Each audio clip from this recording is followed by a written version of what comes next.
If you're wondering which budget TVs for PS5 are worth your money, stick around. After we run through each product, I'll give you my personal take. Would I buy it or would I skip it? No fluff, just my honest opinion. Let's get into it. LG C1. This thing was legendary for PS5.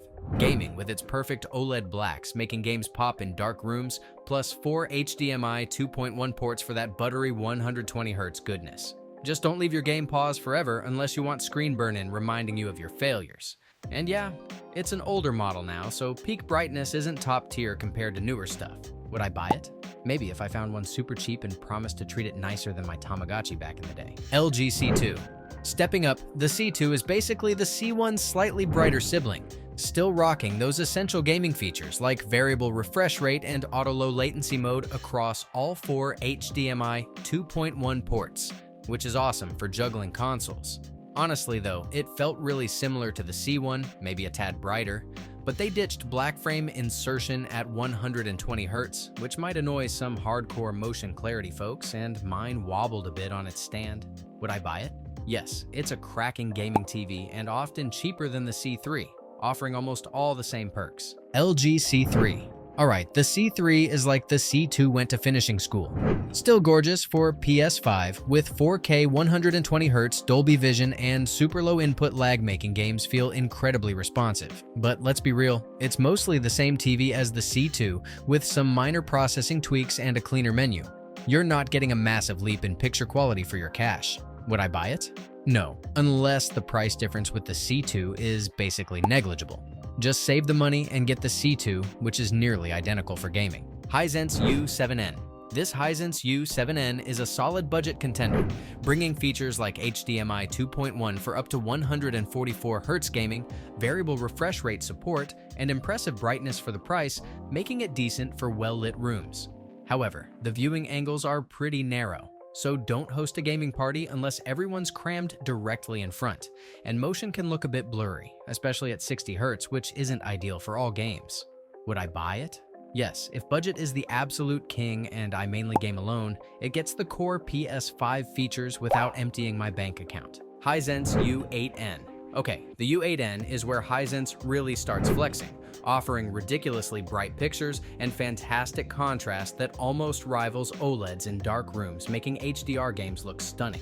It packs all the gaming goodies like 144Hz and variable refresh rate, but the viewing angles are still kinda narrow, like the U7N, and I noticed some weird audio crackles sometimes, which was annoying.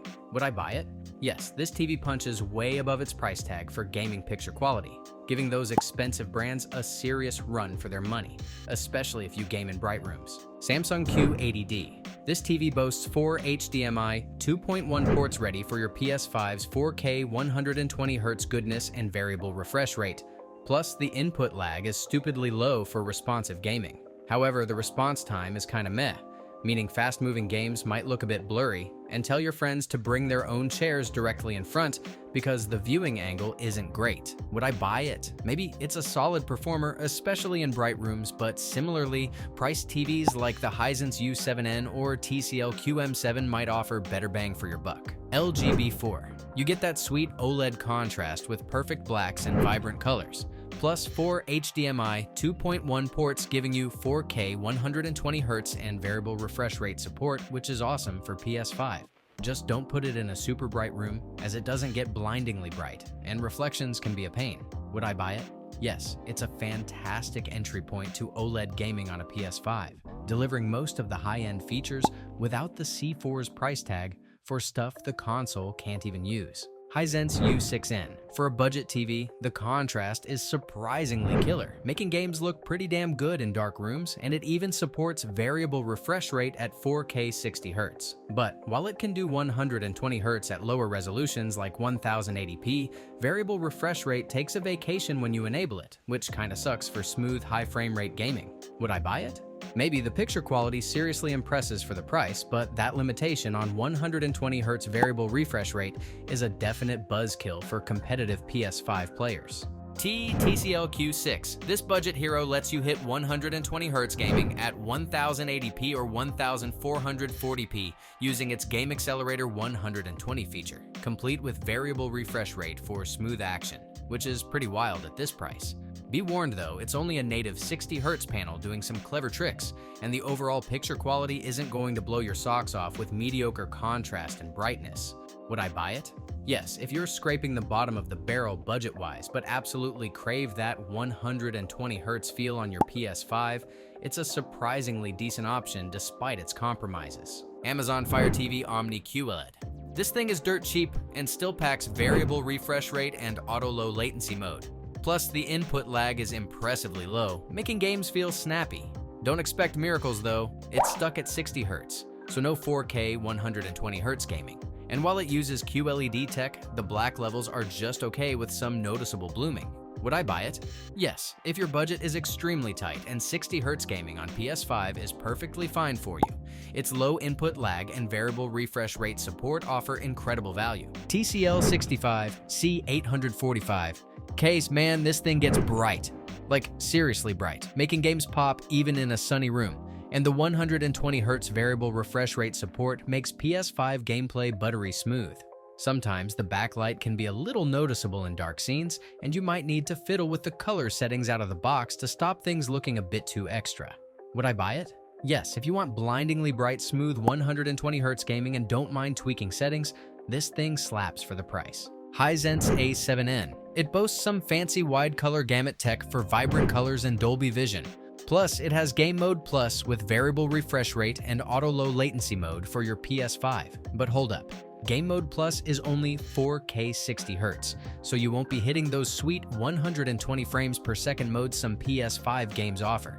Would I buy it? Maybe if 60Hz is totally fine for you, and you just want colorful, responsive gaming without breaking the bank. Samsung DU6900. This TV is super responsive with incredibly low input lag, making your button presses feel instant, and it even has a basic variable refresh rate feature at 60Hz. However, it's only got 2 HDMI ports, is limited to 60Hz, and the HDR performance is pretty disappointing because it doesn't get very bright and has poor contrast, making dark games look kinda flat. Would I buy it? No. While the responsiveness is great for the price, the weak HDR, poor contrast, and 60Hz limit hold it back significantly for a truly banging PS5 experience. Samsung DU7200D. Like its sibling, the DU6900, this one gives you that sweet low input lag and a very good response time for minimal blur during fast action, which is decent for gaming. But again, you're stuck at 60Hz. The variable refresh rate range is super narrow, limiting its usefulness, and HDR games lack impact due to mediocre brightness and contrast. Would I buy it?